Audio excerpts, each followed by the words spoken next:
Hi, everybody. My name is Larry Couchmanos. I write daily stories. I'm also the author of The World Doesn't Regress in 5,000 Years and soon Mr. Nice Guy, which will be released sometime maybe around March or April.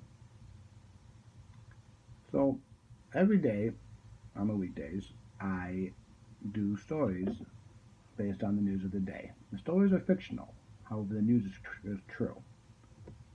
There is not much conservative content in with regard to stories today, so I'd like to add to that. There are 5 stories. On Monday, we have Theo, the Trump employee. He goes to work at the White House, and then after work, he goes and debates college students in bars. On day 2, you have Nuno the Vigilante, who is married, and him and his wife go around the country killing people who the justice system does not prosecute for politically correct reasons, normally illegal aliens. However, sometimes they are not. They are Americans. On Wednesdays, we have Fani's the bodyguard. He is a bodyguard for his cousin, who is a international Chinese art dealer. They live in London and they travel the world, talking politics with people while Kara does her Chinese artifacts dealing. On Thursdays, you have Larry the billionaire. He goes around as he has a lot of money, but he's not very good with girls, nor does he want a wife or anything of that nature. So, when he gets the urge, he finds a girl who wants a high-end item to be paid off, and he pays off that high-end item in exchange for one night of sex with them. And then there's Friday Stories, which is what we're going to have today. Friday Stories, I use real characters, celebrities, and I imagine how their day would have gone, but the story, again, is false. However, the people and the news is real. The Friday Stories are the closest thing to real stories, hence called the Real Characters series. That is what we have today.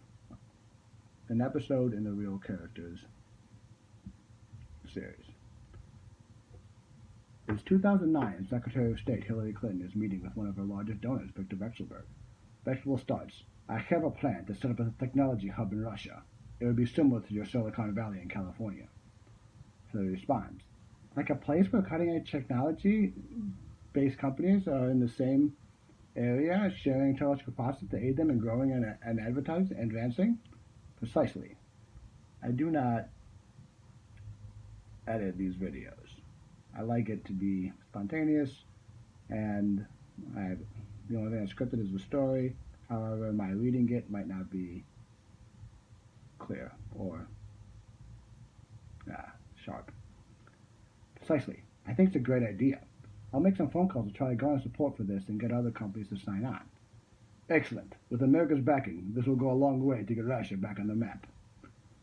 With that, Hillary Clinton met with various Russian leaders, including President Medvedev. In all, 27 companies will be opened in the Skolkovo area, and, coincidentally, 18 of them were big donors to the Clinton Foundation. While this was being organized, Russian officials reached out to Hillary Clinton's husband, former President Bill Clinton, and asked him to give a speech.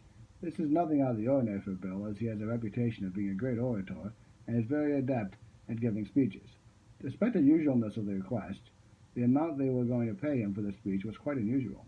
They offered Bill Clinton $500,000 to give the speech, which was an amount too large for Bill Clinton to turn down. Later, Bill Clinton found himself very ingratiated with Russia, but since he still had American Secret Service members following him around, he couldn't move secretly, so he sought permission from the State Department to meet with Vekselberg and a man named Arkady Dvorovich, who worked at a Russian nuclear company named Rosatom. The State Department official asked, why do you want to meet with them? Arkady wants to buy a Canadian company. I just want to make sure that America isn't going to make a scene about it. Which company? Uranium One. A Russian nuclear company wants to buy a company with one of the largest uranium reserves. Isn't Russia heavily involved in the Middle East? Most specifically, Iran? Yes. I can see how people may have a problem with this. Well, my wife is Secretary of State, and it is blessed by the President, so this is more of a courtesy. I guess you answered your own question then. 2 years after Vexelberg proposed Skolkovo, the Army would call it an overt clandestine espionage to steal military technology from the United States. They claim it was along the lines of spying and that they already do, except on a much larger scale and much more efficient. A concrete result of it was now Russia has a hypersonic missile that could reach the United States bypassing the missile defense systems. It turned out that not everyone in Russia was on board with Skolkovo either, as law enforcement investigation would catch the ear of a longtime Russian official intensely loyal to Vladimir Putin named Surkov. 4 years later, Kathleen Kavalek of the State Department is meeting with Christopher Steele to hear his allegations that President Trump colluded with Russia to win the 2016 election. Steele is talking about Trump's campaign manager Carter Page and his Russian contacts. As she is handwriting notes during the conversation, she pens 2 Russian names that Christopher Steele informed her were her sources for the information. The names were Tritnikov and Surkov. Kavalek inquires, "Are you sure that Surkov is extremely loyal to Vladimir Putin and has already scammed us with Skolkovo?" That was a long time ago. He's flipped now. I wouldn't be so sure. Hillary Clinton was heavily involved in Skolkovo when she paid your employer to dig up dirt on Donald Trump. So it appears he has a motive to lie because Hillary, no longer being in power, hurts his Skolkovo goals, among others. Kavalek will document multiple holes in Steele's story, which presumably was ignored because 10 days later they used the information to get a FISA warrant on Carter Page. The information was so disregarded that some believe the notes weren't to alert the FBI that Steele is incredible, but was given to Steele to help him get a story straight and not make such easily disproven assertions. Either way, he didn't get the message because he cut the spout into lies. 3 years later, in 2019, Hillary Clinton is frustrated. She has had her tentacles in the FBI, CIA, DOJ, and all aspects of government trying desperately to destroy Donald Trump, but he keeps coming out the other side of scandal after scandal, smelling better and better. Even after the Democrats took control of the House in 2018, they couldn't pressure him to destroy him as his favorability kept rising. Finally, Hillary and the Democrats got so desperate when the Mueller probe was an epic failure. Their last stand was to call Mueller himself to testify, and he came across as a bumbling idiot. The very next day, they made up a story in which Donald Trump talked to the president of Ukraine, Zelensky, and threatened to withhold military aid in exchange for an investigation to Joe Biden. This is very similar to DNC operative Alexandra Chalupa meeting with then Ukrainian President Poroshenko to find dirt on Donald Trump. It was Chalupa that found out about Paul Manafort and his shady dealings in Ukraine politics. Ukraine did produce a fake document called the Black Ledger, but the damage was done, and Manafort was fired as Trump's campaign manager, and they charged and convicted him for crimes that had nothing to do with Donald Trump. Although no Republican voted to impeach Donald Trump and 3 Democrats voted against, Donald Trump was impeached. This prompted the Speaker of the House, Nancy Pelosi, to hold the article as Hillary used her tentacles and influence to try to find more information, knowing that the House hearings were a sham and support for impeachment plummeted despite Republicans being denied the right to call witnesses. In a trial with only Democrat witnesses, support among independents for impeachment dropped 20 points. It took 3 weeks, but finally Nancy Pelosi got what she was looking for. The Government Accountability Office, GAO, released a statement that Trump broke the law withholding military aid to Ukraine. They also indicted a man named Lev Parnas for campaign finance violations in order to coerce him to cooperate against Giuliani and President Trump. Parnas agreed, and Hillary Clinton called the media bootlickers to have him on so he could sing the story fed to him by Clinton and the Democrats. Before that, Pelosi presents the GOA findings to the Republican Senate leaders as they are in charge of the impeachment trial. A GOP representative squints her eyes. You do realize that the GAO has claimed that every president was guilty of alleged illegality. Nobody ever takes him seriously because it's an unconstitutional organization. This time they're right, though. Were they right in 2014 when they ruled that President Obama broke the law by swapping 5 detainees at Guantanamo Bay in exchange for Bob Ogden? No, that was just partisan politics by the Republican Congress against the Democrat president. You do realize that we can make the same claim about you now. Look, it's my job to tell the facts, so I did. It's extremely weak. Don't lose the forest for the trees. The ruling proves that we should impeach. How do you figure when the ruling was on January 16, 2020, so you impeached him before the ruling? Donald Trump withheld military aid. Congress set aside that money specifically to give to Ukraine. He didn't. That's a violation. Congress gave President Trump the deadline of September 30, 2019. He did end up giving them the aid. That's irrelevant.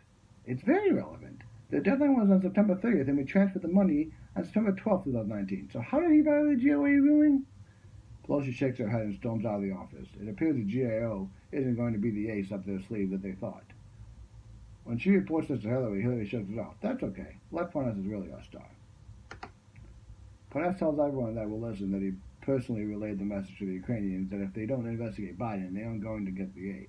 When asked who to speak to, he gives a name, but when they asked the Ukrainian if this was true, the Ukrainian denied ever talking about the aid with Parnas. According to the Ukrainians, they only spoke about arranging a meeting with Giuliani.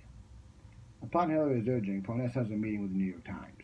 The Times reporter poses, I understand that you have information about the quid pro quo with President Trump in Ukraine. Yes, I personally delivered the threat. Did the president ask you to do this? No, I worked with Giuliani, but I'm sure Trump knew. Have you ever spoken to President Trump directly? No, I have not. As Parnas makes his media rounds, his life becomes a whirlwind. He lands on CNN and they ask him the question that everyone else has. They all want to know what he knows about Ukraine. Parnas responds, President Trump called me in for a secret meeting. I was tasked with a James Bond-like mission to Ukraine. A secret mission? Yes. In order to pile on, CNN calls New York Times reporter Maggie Haberman on the show to talk about Parnas and this bombshell moment. Haberman is very familiar with Parnas' contradiction with what he told her employer, The Times, and what he told CNN. She already feels embarrassed because she went hard on the Russian collusion hoax only for the rug to be pulled out under her. She shakes her head and decides that she's not going to toe the line. They'll find someone else to parrot the narrative, but she knows someone who can keep their story straight when she sees one. She tells the panel that, after being burned by Avenatti and Cohen, perhaps they should be nervous about Parnas. When asked about how the Republicans are worried if he becomes a witness, Haberman dismisses it, saying that the Republicans want him to testify because she doesn't believe it will work out as well as he hopes it will. This was a nice way to say that the Republicans would expose him for a lie and expose his contradictions. As she has already started down the path, she lets out what she's been holding on to for so long. She warns the panel to stop giving instant credibility to anyone that is against President Trump. If Hillary wants media personnel to gaslight, they're going to have to pick someone besides Haberman. As Hillary watches Haberman's performance on CNN, she is frustrated, but concludes it's not too devastating. As Democrats want to do, when America fails, go abroad for what you need. Keeping in the CNN family, they go to the Foreign Office with the always reliable and one of the few people at CNN with a shred of credibility left, Christiane Amanpour.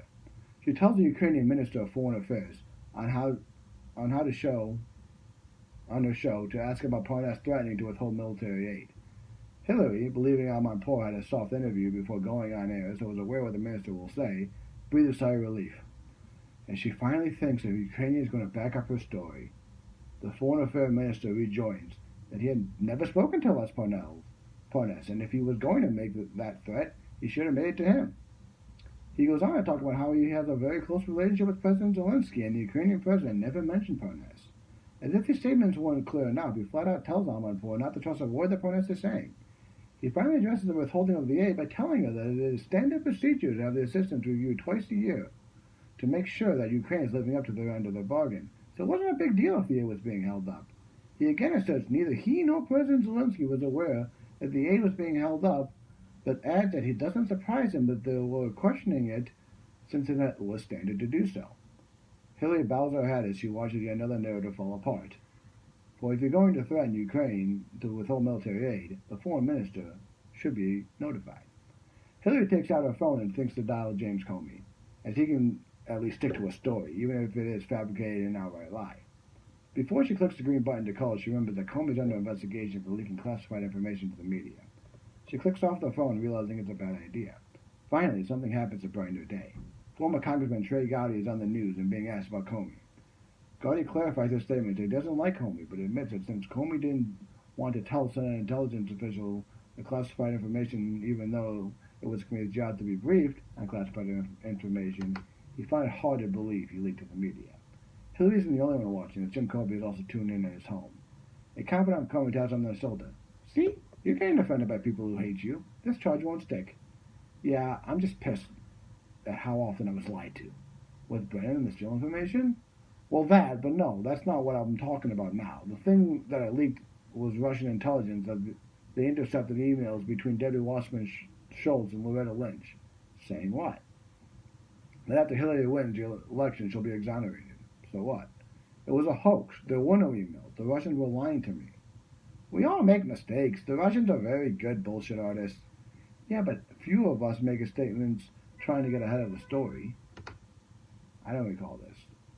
Remember on July 5th, 2016, when I told everyone that Hillary was reckless with her emails, and I laid out the case, and I told the world that no respectful prosecutor would prosecute this case? Yes, I do recall that. That was because of this information. I want to clear this deck for the future president and do a favor for Laura Lynch. As an FBI commissioner, I don't prosecute. The DOJ does, but I gave her a reason not to. She took it too because Lynch released a statement later that she was taking my advice, not prosecuting Hillary Clinton. That should have handed Hillary the election, but it didn't. With Trump winning, I've exposed, and now am exposed, and now I'm the center of this mess with conservative media constantly dragging my name through the mud. Meanwhile, Loretta Lynch is hardly ever mentioned and given a pass. Even Hillary and Obama, who created this whole thing, are above scrutiny. It's all on me and Brennan. Shit rolls downhill, I'm afraid. I always thought it was enough uphill that would flow right past me. You still kind of are. They may investigate you, but they're not going to convict. You're too connected and too important. You survived everything else. You're going to survive this. I hope you're right. I am. Look around. The only Democrat to be charged is Michael Avenatti, and he went after Nike, so he's just an idiot. Yeah, his clients are porn stars. Right, so that's really downhill, and he's the one that got shit on. It's over. He's the only Democrat going down. We shall see. The spring will be very telling. Durham is going to be just like both Howard's reports. It'll give the conservative media something to talk about and give them all in a hissy fit, and then nothing will come of it, and no charges will be made. Yeah, you're right. I don't know. I'm just upset. Thanks. No problem.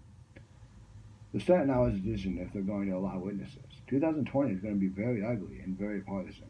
The interesting thing is the focus is all on Trump, that nobody really is paying attention to the Democrat field of candidates.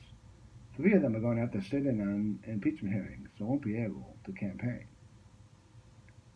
I hope you enjoyed the story.